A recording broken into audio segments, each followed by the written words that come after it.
Sebenarnya sih saya juga sih tidak mau namanya dipublikasiin yang namanya kita kena sakit dan segala macam, tapi ya itulah tadi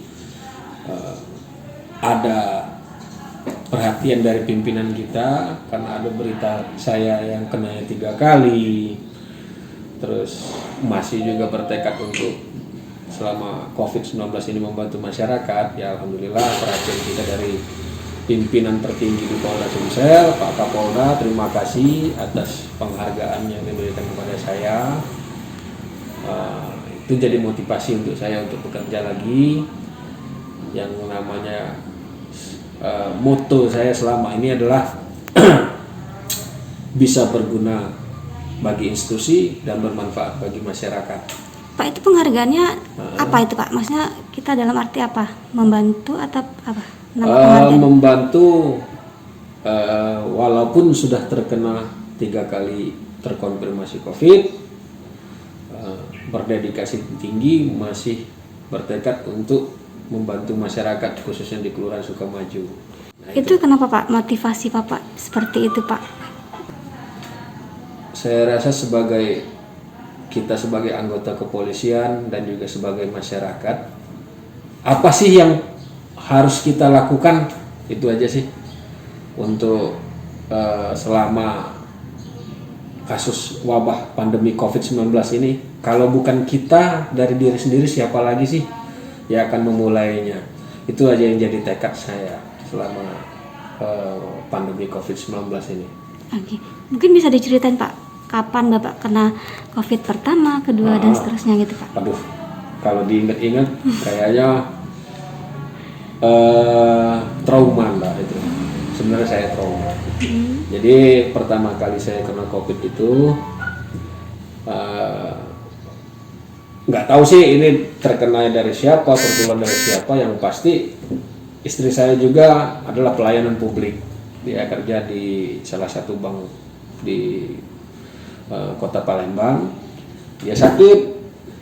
Nah setelah dia sakit, saya sakit. Udah demam segala macam. Tapi alhamdulillah anak saya 2-nya negatif. Saya singkirin anak, kami berdua cek ke Bayangkara. Ternyata hasil PCR-nya positif semua. Jadi awal bulan 10 kalau nggak salah, 10 bulan 11. Jadi yang saya gunakan itu fasilitas dari Kementerian Kesehatan. Saya langsung ke Rumah Sakit Siti Khadijah, dirawat di situ. Selama perawatan alhamdulillah bagus segala macam. Tetapi di hari ke-11 saya memburuk. Saya sudah dipakai oksigen, sudah di infus, dan itu masa kritis yang saya alamin, ya bertaruh nyawa. Karena sesaknya minta ampun, terus jantungnya itu sampai, waduh, nggak ngerti lagi, udah berdebar. Sampai kalau dokter sudah bilangnya gini aja, Bapak zikir, Bapak banyak berdoa. Nah udah, kalau udah kemana-mana tuh pikiran, nggak bisa lagi kebayangkan. Tapi alhamdulillah berangsur-angsur selama 3 atau 4 hari semakin membaik. Saya di sana, istri pulang hari ke-11, saya masih di situ selama 25 hari kurang lebih. Lumayan juga lama Pak ya? Juga. Sama treatment. Yang di apa sih namanya itu? Yang diutamakan itu tracingnya. Tracing itu yang barusan dapat telepon Pak Babinsa itu, apabila ada warga atau masyarakat yang terkonfirmasi, kami yang langsung turun ke lapangan, tim nih. Kami termasuk di tim gugus COVID kelurahan. Makanya kami langsung turun cari kebenarannya, apakah benar warga tersebut tinggal di sana, statusnya apakah memang benar terkonfirmasi atau lagi isoman atau tidak. Kalaupun misalnya yang bersangkutan itu alamatnya tidak tinggal di situ, maka kami laporkan ke tim puskesmas supaya datanya di-up ke dinas kesehatan. Berarti dia bukan warga Sukamaju gitu, Mbak. Oke. Kalau kita pantau selama dianya melaksanakan isoman, kita bekerja sama dengan puskesmas, kita pantau dia isoman benar secara kooperatif, tidak keluar rumah, dan kami juga sosialisasikan kepada RT dan RW-nya untuk menggugah rasa kemanusiaan lah. Bagaimana caranya dia supaya isoman secara mandiri, kita bantu untuk kebutuhan sehari-harinya. Contohnya seperti dia makanan, sembako, apapun bisa kita sumbangkan, kita ajak warga sekitar. Tapi yang pasti tidak kita kucilkan, itu yang kita sosialisasikan. Kita harus bantulah sesama ini warga, dan itu sudah dilaksanakan, Mbak. Koordinasi dengan RT, warga yang bahu membahu khususnya di Sukamaju, alhamdulillah selama ini insya Allah masih tercover. Alhamdulillah. Tidak mau ketika sudah tahu konfirmasi positif tapi dia masih bandel, terus hal apa sih yang kita lakukan gitu? Ada juga, tetapi yang kita langkah-langkahnya yang kita ambil itu kita telepon secara pribadi dulu, kita nasihatin dulu, kita kasihkan saran, kita juga melalui Pak RT-nya. Alhamdulillah selama pendekatan sama persuasif yang bersangkutan mau untuk kooperatif. Selama ini seperti itu. Oke. Ya benar. Jadi kalau misalnya selama dia isoman, karena saya juga termasuk LC lulusan COVID, makanya saya kasihlah yang namanya pengalaman kita selama dirawat itu bagaimana, selama isoman itu seperti apa, yang kita kasihkan dengan dia itu insya Allah selama ini sih warga yang bersangkutan itu nurut.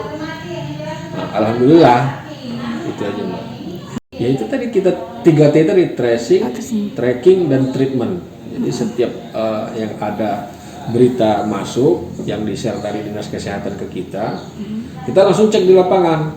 Misal di salah satu RT ada orang dua rumah yang positif, kami langsung ke alamat tersebut.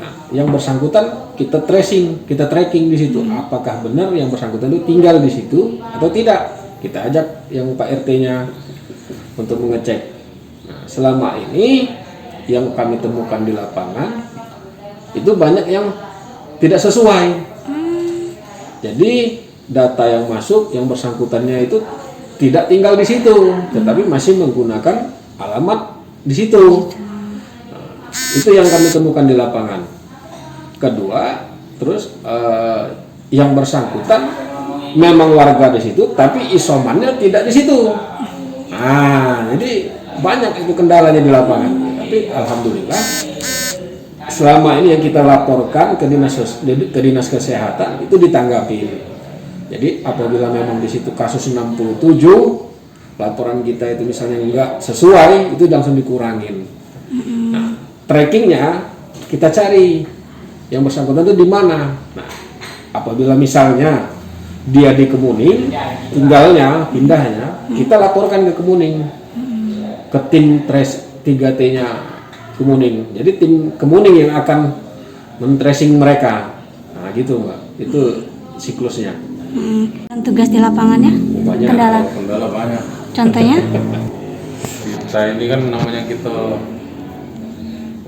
COVID itu kan harus kita APD-nya harus lengkap sebenarnya kan, tapi ya kita dengan keterbatasan tadi, ya mungkin kita modal aja sanitizer sama apa itu tadi, kemudian warga juga ada yang tidak kooperatif, kita kasih arahan, kemudian tetangga-tetangga juga kan karena COVID ini kan dibilangnya ya masih penyakit yang aib atau gimana kan kita edukasi bahwa penyakit itu tidak apa-apa, jadi bau-bau sama RT RW ya kita ini. Jadi kendala-kendala itu ya kita bisa atasi lah dengan kita bekerja sama saling membantu. Oke, kalau Bapak sendiri maaf udah pernah jadi penyintas belum? Alhamdulillah karena masih sehat. Sehat ya.